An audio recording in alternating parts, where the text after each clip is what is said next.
What's going on, everyone? Welcome back. Today we've got our Week 13 NFL game picks, outright versus the spread, along with our locks of the week. So make sure to tune in. If you enjoy, hit that like button, subscribe, give us a follow on Twitter at AllDayPigskin to continue interacting with us there. Let us hear it in the comment section. Do you agree, disagree, along with any other questions you guys might have? We will do our best to answer them all. But with that being said, let's get right into it. And before looking at our games, I do want to highlight OddsJam once again because it continues to be the place that I use for all of my NFL betting research. And honestly, whether it's the NFL or really any other sport as well, OddsJam is your one-stop shop for it all. From live line shopping to knowing you're going to get the best odds available to maximize your profits, OddsJam is the place you want to be using. And whether you're a beginner or an expert, take advantage of OddsJam's tools, like their positive EV tool, which shows you line discrepancy so you know you're getting the best odds, essentially getting a mathematical edge and guaranteed money in the long run, or their arbitrage tool, which gives you equal and opposite bets for a risk-free return. So make sure to check out OddsJam, link in the description. Now, with that being said, let's take a look at our games. We start with the Pittsburgh Steelers at the Atlanta Falcons. And let's be honest, this is probably going to be one of the less exciting games of the week.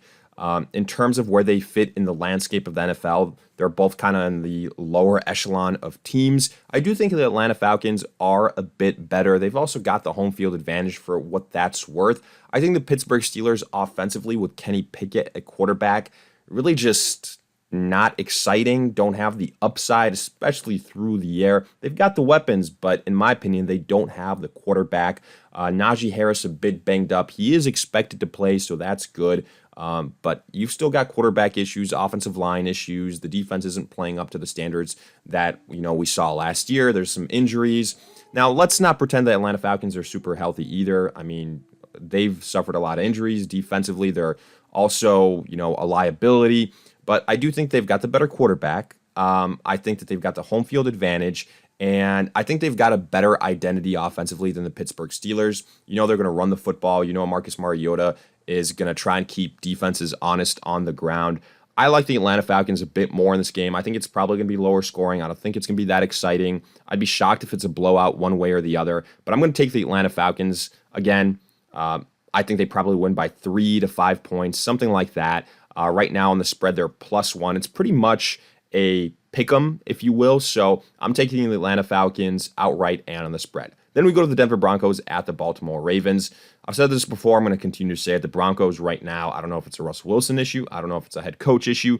They look like one of the worst teams in the NFL. For God's sakes, they just lost to the Carolina Panthers, who, also belong in that conversation. And they kind of lost bad to the Panthers. So here in Baltimore, with Russell Wilson continuing to struggle, you got to go with the Baltimore Ravens. I don't see how the Denver Broncos put up more than 14, 17 points. Unfortunately, the Baltimore Ravens do have this kind of, knack for playing down to the ability of their rivals. And that's kind of what I'm worried about here. I'm definitely taking them to win, but on the spread, -9.5, bit of a big number. I will probably go with the Denver Broncos there. I know what the Baltimore Ravens are. They're not a high-scoring team. They just want to run the football. They want to run with Lamar Jackson, with those running backs. And I think that could potentially keep this game a little bit closer than you'd like. That's why if I'm going to bet it, preferably I'm going to go on the money line, but on the spread, I might give the Denver Broncos some love there. Afterwards, we go to the Green Bay Packers at the Chicago Bears. So here, Justin Fields tentatively expected to play. It's a home game from the Chicago Bears. They're at +3.5. Now, yes, Aaron Rodgers absolutely owns the Chicago Bears. I don't disagree with that. But offensively, the Green Bay Packers, they have their own fair share of issues. Rodgers is expected to play as well.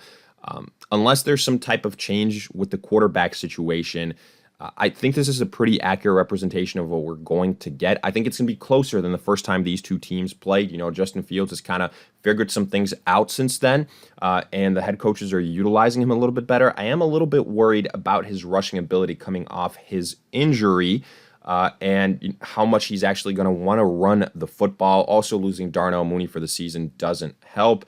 You're pretty much down to, Chase Claypool, Montgomery, Cole Kmet. It's not a lot to work with. Thankfully, the Green Bay Packers offensively, it's Aaron Rodgers, it's Aaron Jones, Christian Watson, I guess.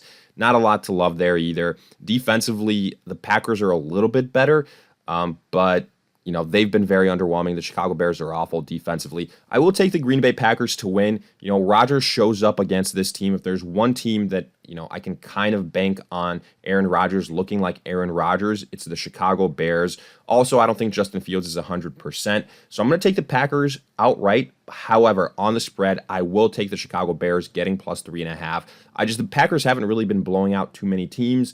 And they're in a bad spot as well right now. Give me the Chicago Bears on the spread. Afterwards, we go to the Jacksonville Jaguars at the Detroit Lions. Again, pretty close to a pick 'em. The Lions at, plus half a point, something like that. So we kind of have to wait until, closer to kickoff to see how this line moves. But look, they might get Jameson Williams back here. That's going to be a nice addition because it's been just all Amon-Ra St. Brown. DeAndre Swift isn't fully healthy, but as long as Jared Goff shows up and, can have over 200 yards passing, something like that, I like the Detroit Lions. I think they're a good offense. For what it's worth, the Jacksonville Jaguars are a team that's figuring it out, it seems like. And Trevor Lawrence these last couple of weeks has looked kind of like what we were hoping Trevor Lawrence would look like when he was drafted. I really do think this game could go either way, but since it's basically a pick 'em, I'm going to ride with a team that I like outright. I think the Jaguars are better defensively. Yes, the Lions have the home field advantage here, but their defense is absolutely awful. I think the Jaguars can have some success. I think Trevor Lawrence can have a lot of success. I like the weapons that the Jaguars have a little bit more. ETN is expected to play. You've got Christian Kirk. You've got Zay Jones, Marvin Jones. So give me the Jacksonville Jaguars to narrowly win this game. If anything, I might like the over the most here in this matchup. Then we go to the Cleveland Browns at the Houston Texans. Deshaun Watson makes his season debut versus his former team. Wow, how do you plan that, NFL? But that's what happens. So rightfully so, the Houston Texans are big underdogs here at +8. It doesn't really matter who they play at quarterback, whether it's Kyle Allen, Mills. The Cleveland Browns are the better team. They were the better team without Deshaun Watson. They're the better team with Deshaun Watson. The only thing that has me worried here is, Watson basically hasn't played football in like 2 years. So how much is he going to air it out? How much is he going to be trusted? I don't know. But either way, the Cleveland Browns should be able to at least run the football on the Houston Texans very effectively. I'm going to take the Cleveland Browns to win this game. On the spread, though, I think we could see some crazy things here. Again, if Deshaun Watson, if this wasn't literally his first game in like 2 years, and with just everything surrounding him and this being his former team, I think some weird things can happen here. I'd probably avoid the spread, but if you force me to choose, I realize how bad the Texans are. I would go with the Houston Texans on the spread. I know it sounds crazy, but I think it's a good value. Then we go to the New York Jets at the Minnesota Vikings. The Mike White show is underway. Zach Wilson not playing again, but deservedly so. However, I think this is what the problem here is. The Minnesota Vikings are not nearly as bad as the Chicago Bears, where Mike White looked, very good, where the offense looked very good. Michael Carter won't play here, but that doesn't really matter too much. He wasn't all that effective when he was on the field last week versus the Chicago Bears. I think the Minnesota Vikings are the better team. I think this is going to be one of those games where we see Mike White exposed as, kind of a backup quarterback, if you will. Sure, the Jets have some weapons, but I don't think that we're going to see Mike White being able to play up to speed with Kirk Cousins, go tit for tat. I think the Vikings are the better team. Give me Minnesota to win this game. It's only -3. I don't think it's that big of a number. If I had more faith in the Jets quarterback situation, I might go with the Jets on the spread, but I don't. So Vikings on the spread as well. Then we got the Washington Commanders versus the New York Giants. The Giants at +2.5 underdogs here at home. Crazy what happens with the New York Giants. Just a great example of a team that took advantage of a very friendly schedule at the beginning of the year. And then, they've been exposed as a team that doesn't have a quarterback, that lacks wide receivers. And if you don't get it going on the ground, you just don't have the high scoring upside either. I do think this being a divisional clash, it really could go either way. I think it's going to be a close game, something in the realms of 20-17. even though Washington is favored, they're not favored by much. It's -1.5. So just as long as they win by 2 points, which I do think they can do now, I don't think it's going to be a 1 point type of difference here. I'm going to go with Washington. I think they're they're the more complete team right now. Their rushing attack is doing well. Heineke is playing well, or at least not making mistakes, and they've got the better pass catching weapons. I think defensively, it's the Giants are probably a little bit better, but I just don't have really all that much faith in Daniel Jones. I'm going to ride the hot hand here in Washington. Give me Heineke and company to take care of business versus the New York Giants. Then Tennessee Titans at the Philadelphia Eagles. I think the Tennessee Titans are, again, one of these teams that, even though the record might look decent, that they're not as good as these upper echelon teams. I think the Eagles are one of these upper echelon teams. It's in Philadelphia. I'm going to take the Philadelphia Eagles here. Simply put, look, if Jalen Hurts is playing up to his standards here, I just don't see how the Tennessee Titans can keep pace with this Philadelphia Eagles offense. They're going to have to throw the football to do so. That is not their forte. Sure, Derrick Henry is great, but he is not going to be able to put up 20, 30 points on his own. You're going to need Ryan Tannehill. You're going to need big plays from your wide receivers. I don't think you can get that consistently from the Tennessee Titans. I think the Eagles have the better defense and they can cause issues for Tannehill and Derrick Henry. Give me the Philadelphia Eagles here at home. I don't think the spread is all that big at -4.5. I'm riding with the Eagles outright and on the spread. Then we've got the Seattle Seahawks at the LA Rams. Typically, I say in these games that in the NFC West, anything can happen, and you throw out the record. That's not the case here. The Rams are absolutely toast. They're injured at pretty much every single position. Matthew Stafford is on IR. You're down to backup quarterbacks. You're down to backup wide receivers. You have no rushing attack. You've got no offensive line. The defense is banged up. Give me the Seattle Seahawks to win this game. They're a lot healthier. They're playing, kind of complete football. I think Kenneth Walker is going to have a big game here as they kind of just try and wear down the LA Rams. The biggest question is the spread, but I just have zero faith in the Rams being able to keep it close. The only thing is the home field advantage, if you will, and the divisional factor, but I just don't think that's enough. Give me the Seattle Seahawks right now. With the way the Rams are health-wise, I'm going to be picking against them a lot in these pick'ems. Then Miami versus the San Francisco 49ers. Big game. You've got guys like Raheem Mostert, Jeff Wilson, gearing up to face Jimmy Garoppolo again. I mean, you've got Miami head coach with the San Francisco ties from last year. So these two teams, I think, are going to know each other and their tendencies. They should at least pretty well. The thing is, this isn't one of those games where I think Jimmy Garoppolo can just kind of rely on the weapons around him and, just play at an average rate. Like, the 49ers in this game are going to have to win because of Jimmy Garoppolo. Elijah Mitchell not playing, Christian McCaffrey less than 100%. Miami Dolphins with Tyreek, with Jalen Waddle, with two, I think, playing at a higher level than Jimmy Garoppolo. Yes, I realize this is a 49ers home game and that, the 49ers arguably have the better defense, but I just think offensively the Dolphins are going to be able to overcome that, and I think the 49ers are not going to be able to keep pace with this Miami Dolphins offense. I like the Miami Dolphins in what is somehow considered an upset. They're at +4, so I'm definitely taking them on the spread, and obviously also as an underdog on the money line outright. Then Kansas City Chiefs at the Cincinnati Bengals. So Jamar Chase, we thought he's going to come back last week. He's actually coming back this week. Joe Mixon also didn't play last week. He's trending towards playing, so hopefully that's the case, and the Bengals have their full kind of reserves of offensive weapons because you're going to need it versus the Kansas City Chiefs. I know it's a home game for the Cincinnati Bengals, but the Chiefs, even without Tyreek Hill, Mahomes has been playing awesome football. Travis Kelce has been great. Juju Smith-Schuster has been a nice addition. Hopefully he kind of returns to what he was doing prior to his injury. And then they've kind of found something with Pacheco at the running back position, at least as of late. I like the Kansas City Chiefs here. Sure, the Bengals might have the better offensive weapons, but I just don't think that they're going to be able to keep pace with Patrick Mahomes. I think that Joe Burrow is a little bit more mistake prone, and maybe still the moment is a little bit too big for them. Give me the Kansas City Chiefs to win this game. The spread only -2 from their end, so I think they can cover that number. I like Kansas City outright and on the spread. Afterwards, we go to the Chargers versus the Las Vegas Raiders.